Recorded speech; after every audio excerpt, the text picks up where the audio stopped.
Hello everyone, आप सभी का मेरे यूट्यूब चैनल पर बहुत बहुत स्वागत है। जिन्होंने मेरे चैनल को सब्सक्राइब नहीं किया, प्लीज़ चैनल को सब्सक्राइब कीजिए और साथ के साथ बेल आइकन को जरूर दबाएं। और ये आपका 8वां क्वेश्चन, यहाँ आपको क्या दिया गया है।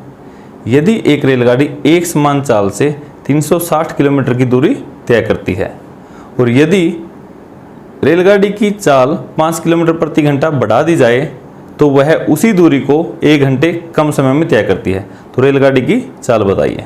तो इसके लिए हम सबसे पहले क्या करेंगे, जो आपको निकालना है उसको मान लो। माना रेलगाड़ी की चाल आपने मान ली x किलोमीटर प्रति घंटा, ये आपने मान ली। अब देखो दूरी कितनी तय करनी थी, 360 किलोमीटर। आपको चाल पता है, दूरी पता है, तो समय क्या सूत्र होता है, दूरी बटे चाल। तो यहां से कितना आ जाएगा समय, दूरी कितनी थी 360 बटे चाल कितनी है x, घंटे में है तो आपने समय तो घंटे में होता है तो वो उसमें लिख दिया। चाल, दूरी और समय आपको सब पता था। अब दूसरी परिस्थिति क्या थी,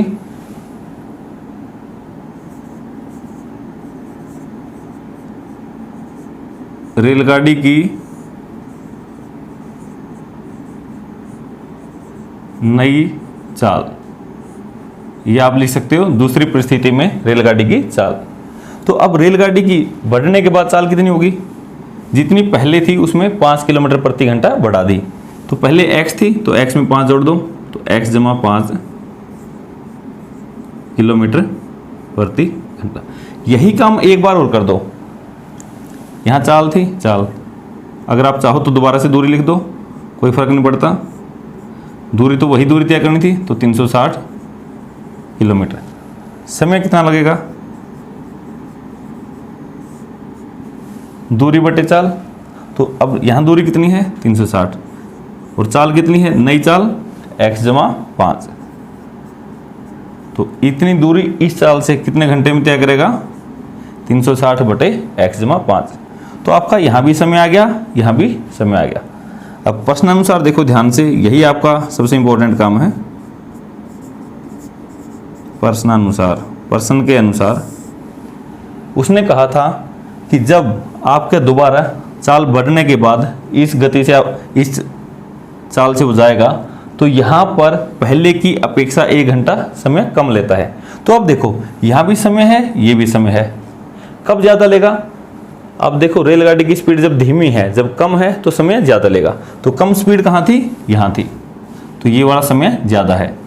तो हमेशा ज़्यादा में से कम को घटाते हैं, 360 बटे x माइनस 360 बटे x जमा 5।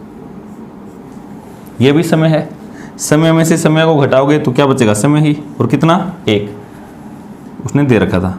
तो ये समीकरण अगर आपको याद ना रहे तो मैंने लिख दिया समय, टाइम से संबंधित है ये सारे के सारे। तो ये भी आपका समय है, समय, ये भी समय है, ये तो वो है पहले लिया गया समय, ये चाल बढ़ाने के बाद लिया गया समय, और उन दोनों में कितना का अंतर था, 1 घंटे का। तो इसमें से इसको घटा के 1 लिख दिया।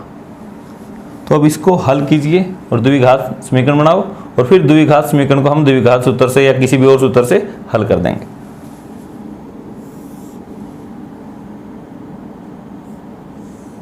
सबसे पहले तो यहाँ देखो 360 है, यहाँ भी 360 है, तो इसको आप बाहर ले लो। तो सबसे पहले 360 को कॉमन ले लो। जब 360 को कॉमन ले लिया, यहाँ पे क्या बच गया, 1/x, तो 1/x माइनस 1/x जमा 5 बराबर 1। इसको हल करना है। 360 ऐसे कैसे, ब्रैकेट लगा लो, नीचे इसका एलसीएम ले लो। यहाँ x है, यहाँ x जमा 5 है, तो दोनों को ही गुणा कर दो सीधी, x ब्रैकेट लगा के गुणा कर देते हैं x जमा 5। तो अब x जमा 5 की तो इसके साथ गुणा, x जमा 5 की 1 के साथ गुणा, x जमा 5, फिर माइनस का निशान माइनस, x की 1 के साथ गुणा बराबर में 1, ये प्लस का x था, ये माइनस का x, ये तो दोनों कट गए, तो ये बच गया 360 और 5 की गुणा, ये इसके साथ गुणा हो जाएगा ना, 360 की और 5 की गुणा 1800 बटे, ये तो हो गया गुणा। अब नीचे ब्रैकेट खोलोगे तो x की x के साथ x की शक्ति 2 जमा x की और 5 की गुणा 5x, x की और 5 की गुणा 5x बराबर 1 है। तो इसके बटे में भी 1 सोच लो। अब क्या करो, आर पार गुणा कर दो। आर पार गुणा करते हैं हमेशा ऊपर करते हैं, 1 की और 1800 की गुणा 1800, इसकी और 1 की गुणा, x की शक्ति 2 जमा 5x, सारा एक तरफ ले जाओ, x की शक्ति 2 जमा 5x माइनस 1800 बराबर 0। ये आपकी द्विघात समीकरण आ गई। अब इस द्विघात समीकरण को द्विघात सूत्र से, गुणनखंड विधि से या पूर्णवर्ग विधि से, किसी भी विधि से आप हल करके इसका उत्तर निकाल दो। मैं यहाँ इसके गुणनखंड विधि से ही गुणनखंड बना देता हूँ। आपको पता है a का मान यहाँ पे कितना है 1, b का मान कितना है 5 और c का मान कितना है माइनस 1800। तो क्या करके देखते हैं हम, रफ में करके देखते हैं। ये मैं यहाँ लिख देता हूँ a और c की गुणा, a और c की गुणा कितनी आएगी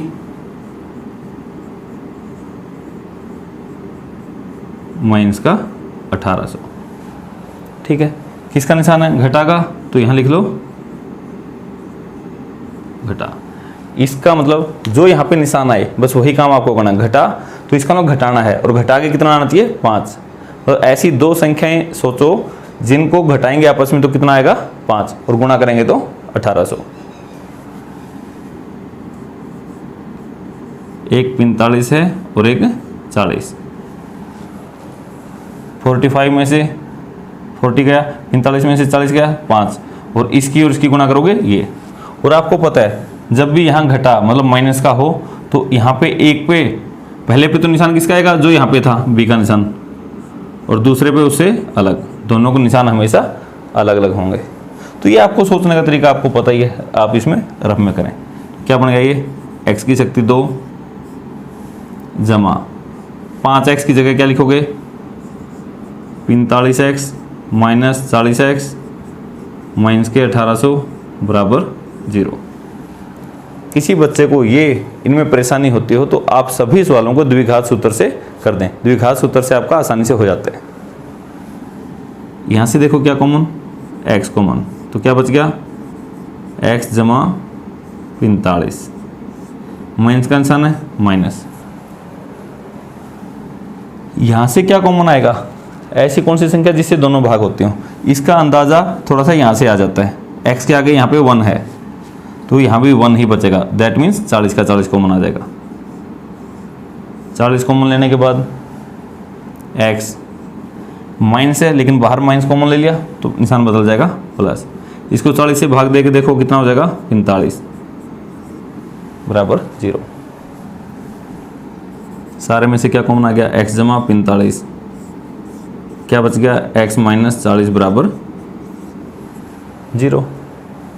तो x जमा 45, एक बार तो इसको 0 रख दो और एक बार इसको 0 रख दो।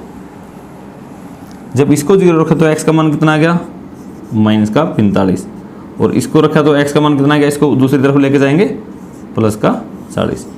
आपका एक मान तो ये है और एक मान आपका ये आया।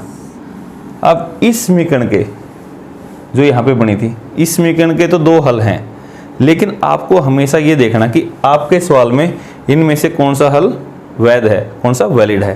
तो आपको पता है ये तो हो नहीं सकता। क्यों नहीं हो सकता, -45 और रेलगाड़ी की चाल कभी भी माइनस में नहीं हो सकती।